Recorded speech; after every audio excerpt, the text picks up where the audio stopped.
Al-hikmah al-khamsun, hikmah yang ke-50.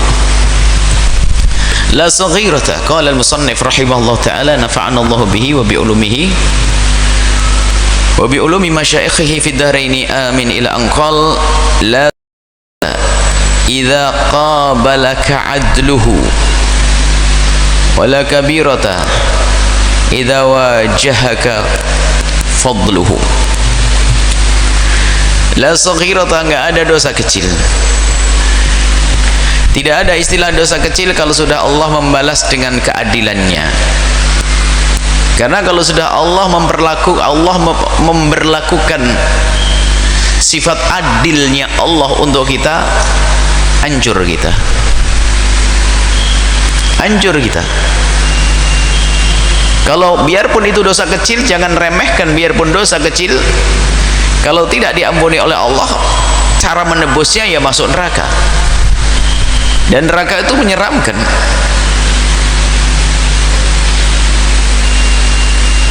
Wala kabirata, begitu sebaliknya, tidak ada dosa besar. Idza wajahaka, kalau Allah sudah memberlakukan dirimu,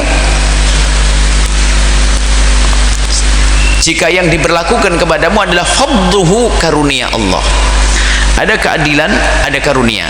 Ada dikisahkan suatu ketika ada orang mengatakan, diperintahkan untuk masuk surga, masuklah engkau ke surga atas karuniaku. Udkhul jannata bifadli, masuklah engkau ke surga atas karuniaku. Rupanya orang itu merasa dirinya adalah punya amal banyak, lalu mengatakan, aku masuk surga dengan amalku ya Allah. Oh, ngajak hitung-hitungan. Dengan Allah ngajak hitung-hitungan. Disuruh masuk surga atas karunia Allah, kemurahan Allah, dia berkata, aku masuk surga dengan amalku. Baik, ayo hitung-hitungan. Dihitung amal baiknya sebanyak itu dengan matanya saja. Rupanya amal baik sebanyak itu dibanding dengan nikmat mata yang Allah berikan kepada hamba tersebut, masih lebih berat nikmat mata. Baru nikmat mata, belum hidungmu, belum telingamu, belum yang lainnya. Makanya kalau urusan dengan Allah, jangan minta keadilan dari Allah, tapi mintalah pengampunan, rahmat dan karunia dari Allah Subhanahu wa ta'ala. Nah, ini kalau sudah minta keadilan dari Allah, sesuai yang kita lakukan kita akan diberi, dari dosa kita akan dihukum. Maka keadilan. Maka kalau sudah dosa kita Allah memberlakukan kepada kita dengan keadilannya, maka tersiksalah kita. Tapi Allah, kalau Allah memberlakukan kepada kita dengan Allah memberlakukan kepada kita karunia, rahmat dan kasih sayangnya, maka tidak ada dosa gede lagi saat itu. Jadi itu ada keadilan Allah, ada karunia Allah. Kalau tampak sifat keadilan Allah, maka akan dihukum seorang hamba karena dosanya. Tapi kalau yang tampak adalah kasih sayang dan sifat pemurah Allah, maka ketahuilah tidak akan lagi ada hukuman saat itu. Nah, sekarang bagaimana agar kita itu menghadap kepada Allah bisa mendapatkan karunia, bukan keadilan Allah. Allah Maha Adil. Allah tidak akan berbuat zalim. Allah Maha Adil dan Allah tidak akan berbuat zalim. Dan Allah juga Maha Pengasih. Allah Maha Pemurah. Ingat, Allah Maha Adil, tidak akan berbuat zalim kepada hambanya. Kalau hamba tidak salah, tidak akan dihukum oleh Allah. Tidak akan Allah itu salah menghukum hambanya. Tapi yang lebih banyak adalah rahmatu ghalabat ala ghadabihi. Kasih sayang Allah itu telah mengalahkan murkanya. Bukan murkanya mengalahkan kasih sayangnya. Jadi nggak ada manusia ini yang salah diseksa oleh Allah, nggak ada. Yang banyak adalah diampuni oleh Allah. Kalau main kepada Allah, kita main hitung-hitungan, bangkrutlah kita, nggak akan mampu. Baik, di sini adalah bagaimana kita agar bisa sampai kepada fadl Allah, bukan sampai kepada adl Allah.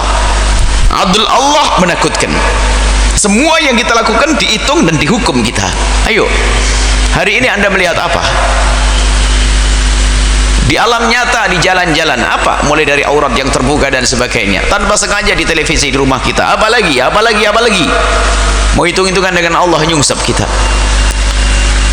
Sekarang bagaimana agar kita tidak sampai kepada adl Allah, tapi kita sampai kepada fadl Allah, karunia Allah. Nah, untuk sampai kepada karunia Allah, kasih sayang Allah, Maka caranya adalah dengan beribadah. Ibadah yang bagaimana? Untuk sampai kepada adl Allah, untuk mendapatkan keadilan dari Allah yang di dalamnya ada hukuman, ada siksaan dan sebagainya, itu juga dengan ibadah nanti. Cuman bedanya cara beribadah. Jadi begini, sebagai seorang hamba hendaknya tugas kita agar sampai kepada Allah untuk mendapatkan ridha Allah adalah jalankan perintah Allah, yaitu beribadah. Tapi ibadah yang bagaimana? Ibadahnya seseorang yang menyadari kalau dirinya hamba yang lemah di hadapan Zat yang Maha Agung, sehingga semakin hebat ibadahnya, semakin merasa kecil di hadapan Allah Subhanahu wa taala. Semakin besar, semakin banyak ibadahnya, semakin gede syukurnya kepada Allah. Bahkan yang muncul adalah pengakuan bahwasanya aku tidak akan bisa berbuat baik sebanyak ini kecuali karena Allah, sehingga tidak punya ujub sama sekali, tidak punya kesombongan sama sekali. Hakikat ubudiyah. Lah kalau seorang sudah sampai derajat hakikat ubudiyah, menghambakan dirinya kepada Allah dengan benar, sampai semua kebaikan yang dilakukan dia tidak merasa kalau dia punya andil di dalamnya, maka dia di samping dia semakin giat di dalam beribadah, ibadah, dia semakin besar syukurnya kepada Allah Subhanahu wa taala. Maka setelah itu Allahu akbarnya, mengagungkan Allahnya semakin luar biasa, sehingga yang ada adalah kesadaran kalau diri adalah kecil. Orang inilah menuju kepada fadl Allah, karunia Allah, berbuat baik. Kemudian di samping berbuat baik adalah dengan kemaksiatan yang pernah dilakukan. Bagaimana orang yang seperti ini tadi? Di saat dia bermaksiat, apa yang terjadi pada dirinya? Di saat dia merasa dia melakukan kemaksiatan, lihat, untuk mendapatkan fadl Allah, bukan mendapatkan adl Allah, untuk mendapatkan karunia, maaf, kasih sayang Allah, maka seorang hamba tadi yang di saat beribadah semakin hebat ibadahnya, semakin merasa kecil di hadapan Allah, maka ketahuilah hamba tersebut di saat bermaksiat lihat merasa malunya besar kepada Allah. Sehingga bagi orang tersebut bukan dosa gede saja, dosa kecil pun bagi dia adalah berat.